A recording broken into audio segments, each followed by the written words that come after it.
ഓണം ഇങ്ങെത്തി, വിലക്കയറ്റത്തിൽ വലഞ്ഞ് കേരളം.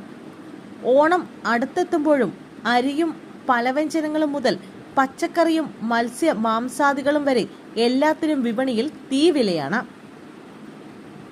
ഓണം അടുക്കുന്നതോടെ ഇത് ഇനിയും ഉയരാൻ തന്നെയാണ് സാധ്യത. അതുകൊണ്ട് തന്നെ ഓണം ഉണ്ണണമെങ്കിൽ കാണം വിൽക്കേണ്ട ഗതികേടിലാണ് കേരളത്തിലെ സാധാരണക്കാരായ ജനങ്ങൾ. ഇതുതന്നെയാണ് ഇന്നലെ BJP സംസ്ഥാന പ്രസിഡന്റ് ഉന്നയിച്ച ആവലാതി. രാജ്യത്ത് ഏറ്റവും കൂടുതൽ വിലക്കയറ്റം കേരളത്തിലാണെന്നാണ് രാജീവ് ചന്ദ്രശേഖർ പറയുന്നത്.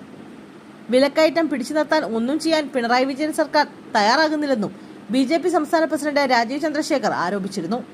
ഏറ്റവും ഒടുവിലത്തെ കണക്കനുസരിച്ച് കേരളത്തിലെ പണപ്പെരുപ്പം ദേശീയ ശരാശരിയുടെ ഇരട്ടിയോളം വരുമെന്നും അദ്ദേഹം പറഞ്ഞു.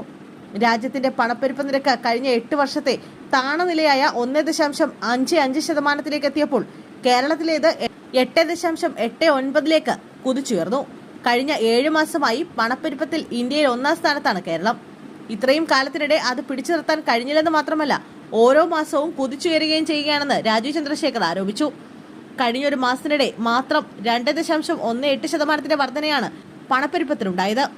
ഒരു സർക്കാരിന്റെ കെടുകാര്യസ്ഥതയ്ക്ക് ഇതിനുമൊപ്പം ഒരു തെളിവ് വേണ്ടെന്നും അദ്ദേഹം കുറ്റപ്പെടുത്തുകയും ചെയ്തു.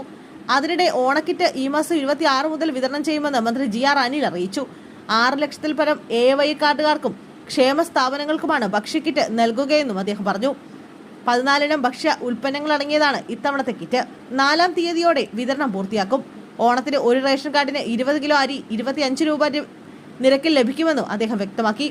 BPL APL കാർഡ് എന്ന വ്യത്യാസമില്ലാതെ ഇത് ലഭിക്കും. 250-ലധികം ബ്രാൻഡഡ് നിത്യോപയോഗ സാധനങ്ങൾക്ക് ഓഫറുകൾ ലഭിക്കും.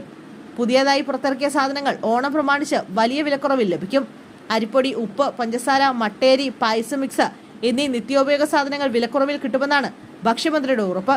പക്ഷേ ഇതൊന്നും വിപണിയിലെ വിലക്കയറ്റം പിടിച്ചു നിർത്തുമെന്ന് കരുതാനാകില്ല എന്നാണ് 140 ന്യൂസ് പൊളിറ്റിക്സിന്റെ അഭിപ്രായം.